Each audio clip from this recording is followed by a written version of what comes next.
Hi, my name's Jonny, and today we are... Hi, my name's Jonny, and today we are looking at the Diamonds J from Schecter.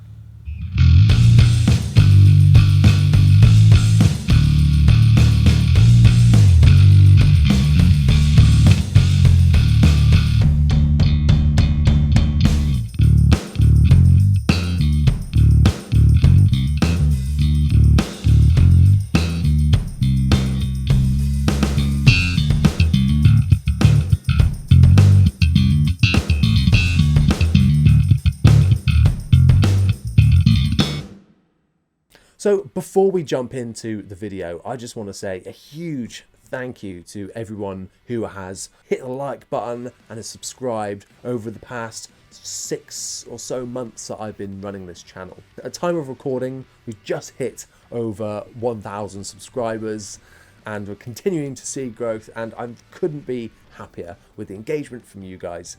All of those as well who have reached out and followed me on Instagram, just sends me pictures of their bases to feature on my highlight thread. Can't thank you all enough. I love talking to like-minded people about the passion that we have for the low end. So thank you so much. Cat, stop scratching the carpet! So, Schecter. Your first thought might just be, these are for metal players and people just using picks and shredding and all that. It's not necessarily true. My fourth ever bass was a Schecter Model T. It was like a 50s style body, but a PJ configuration, and it was an incredible guitar. Since I sold it,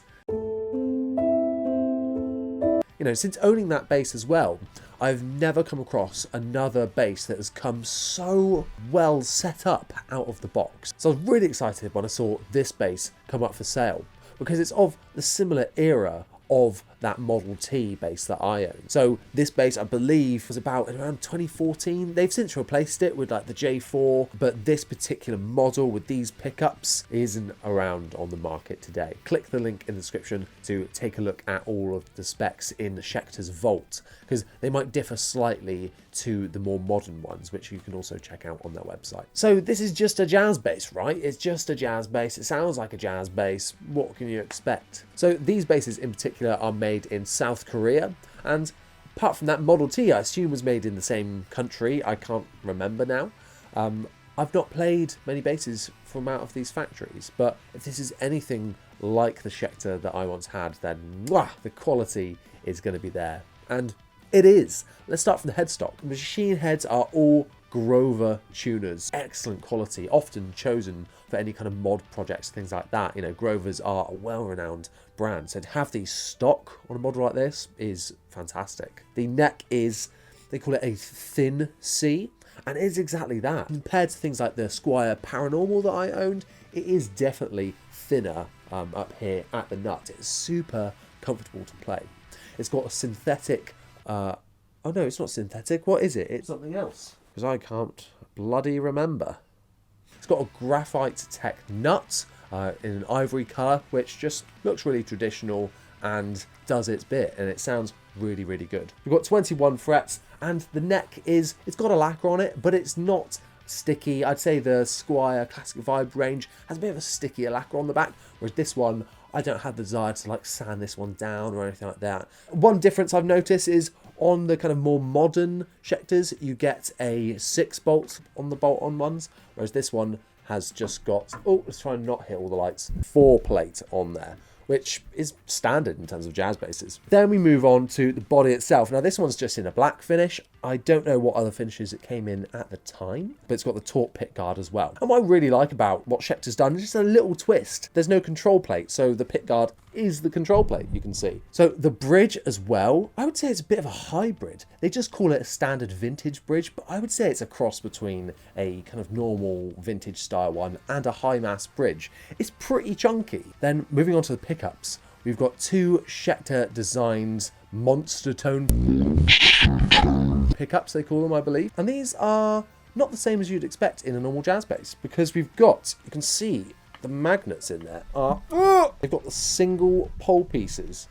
Now I tried to do some research and look up what difference this actually makes, because in a humbucker and the Music Man you get that, when you've got the two together, from what I could find online, is that they just give a bit of a more aggressive sound. So moving on to our controls, pretty standard stuff. We've got a volume, tone. However, secrets lie in our tone knob. We have a push-pull on a fully passive jazz bass circuit. When I bought this, I didn't even know it had that. So I was really surprised and excited to hear what this sounded like. If I'm honest, I still don't really know what it's doing. It says it's a coil tap, but from my understanding is that these were single coils and you could only coil tap a humbucker. Apparently it's to put it in humbucking mode. But from what I found, this just removes some of the low end, and I'm yet to kind of discover why it's there. I don't really like the sound of it when it's pulled up, but before we go any further, let's have a listen to what this sounds like.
As you might have heard then, this thing sounds great. It sounds really aggressive when it needs to, handles distortion really well, but also when you want it to mellow out and be used to things like slap and you've got a bit of compression on there, it just suits all those styles really well. I always think that jazz basses are some of the most versatile basses out there. So if you're looking for a first bass and want something to cover all basses, a jazz bass is a great place to start, I think. Being a Schecter, as I kind of predicted, this plays phenomenally well.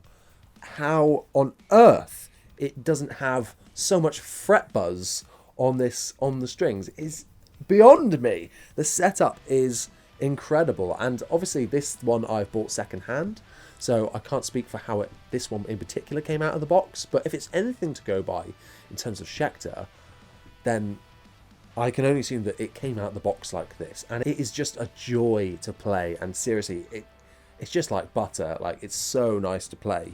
And going back to other basses after playing this, you really feel it, how good this is.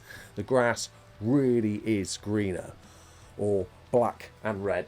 Normally, when I get a new bass, I've got desires to do something to it, like change something about it, to make it my own. This, I'm really struggling to think like what I would change, because I honestly don't think there is anything. You could change out those pickups, but I think these give you that really classic jazz bass sound. Also, on the other end of the spectrum, give a more of like a humbucker type sound where it's a bit more scooped and handles like aggressive playing and playing with a pick really, really well. Really, really versatile, and not just a one-trick pony.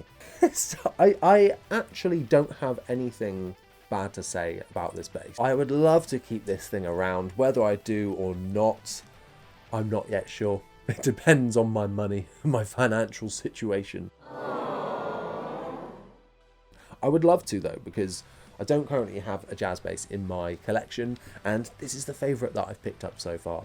Definitely. So yeah, watch this bass. You might be seeing more of this bass, or you might not. There it is, the Schecter. Hit the link in the description to check out all the stuff related to this bass, and also some other things. Go and follow me on Instagram, hit like, subscribe, hit the bell if you want, I guess, and stay tuned for even more videos. Thanks so much for watching. I'll see you next time.